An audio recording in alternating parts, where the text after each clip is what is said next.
నమస్తే and welcome to hit TV. ఇటీవల ఆంధ్ర రాష్ట్రానికి చెందిన కొందరు బీజేపీ నేతలు ఢిల్లీలో ప్రధాని నరేంద్ర మోదీని కలిశారట. ఈ నేపథ్యంలో టీడీపీతో పొత్తుల విషయాలను ప్రస్తావించారట. నేతల ప్రశ్నలకు సమాధానంగా మోదీ టీడీపీతో పొత్తు ఉండదని తేల్చి చెప్పారని అన్నారు.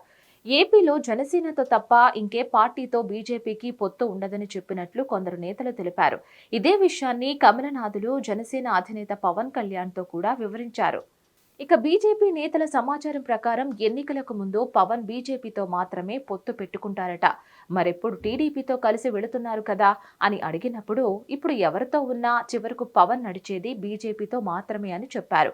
పార్టీలో జరుగుతున్న వ్యవహారాలు చూస్తుంటే తెర వెనుక పవన్ ను గట్టిగా బీజేపీ అగ్రనేతలు ఎక్కడో నొక్కినట్లున్నారు.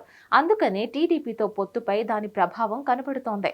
చంద్రబాబు నాయుడు 2 నియోజకవర్గాలలో అభ్యర్థులను ప్రకటించారని, పవన్ కూడా 2 నియోజకవర్గాల్లో జనసేన పోటీ చేస్తుందని కూడా ఆ నియోజకవర్గాల పేర్లు ప్రకటించారు. అక్కడ చంద్రబాబు పవన్ మధ్య కాస్త క్రాష్ వచ్చింది. సీట్ల విషయంలో పవన్ అసంతృప్తి వ్యక్తం చేశారు. పొత్తులు, సీట్లలో పోటీపై చంద్రబాబు మీదే కాదు తనపైన కూడా ఒత్తిడి ఉందని పవన్ ప్రకటించారు. పైగా మొత్తం సీట్లలో 3వ వంతు సీట్లు జనసేనకు కేటాయించాల్సిందేనని స్పష్టంగా చెప్పేశారు.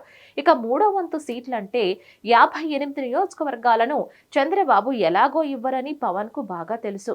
అయినా 58 సీట్లు కేటాయించాలని అడిగారంటే తెర వెనుక పవన్ ను కమలనాథులే నడుపుతున్నట్లు అనుమానాలు పెరిగిపోతున్నాయి. బీజేపీని వదిలేసి టీడీపీతో మాత్రమే వెళితే జరగబోయే నష్టాలను, ఎదుర్కోబోయే కష్టాలను పవన్ కు అర్థమయ్యేటట్లు చెప్పారట. ఈ పరిణామాల కారణంగా టీడీపీతో పొత్తు విషయంపై పవన్ లో మార్పు వచ్చిందని అంటున్నారు. ఆ విషయం చంద్రబాబు వైఖరిని డైరెక్ట్ గా పవన్ తప్పు పట్టడంతోనే అర్థమవుతోంది. చంద్రబాబు పొత్తు ధర్మాన్ని పాటించకుండా తప్పు చేశారని పవన్ మాటల్లో అసంతృప్తి కనబడింది. పార్టీ ఆఫీసులో జరిగిన నేతల సమావేశంలో చంద్రబాబుపై పవన్ యథాలాపంగా మాట్లాడలేదని, బీజేపీ స్క్రిప్ట్ ప్రకారమే మాట్లాడారు అనే ప్రచారం ఇప్పటికే జరుగుతోంది. కమలనాథుల మాటలు, జరుగుతున్న పరిణామాలు అన్నింటినీ గమనిస్తుంటే టీడీపీతో పొత్తు ఉండదు అనే అనిపిస్తోంది. మరిన్ని అప్డేట్స్ కోసం please like, share and subscribe to hit TV. Hit TV presents like, share, comment. TV వాళ్ళకు కూడా నేను ఒక సర్ప్రైజ్ ఇద్దాం అనుకుంటున్నాను. మీరు మాత్రమే జెస్సీ ఎందుకు అయ్యారు? ఇలాంటి అమ్మాయిలకి పిలవడానికి బాగుంటుంది.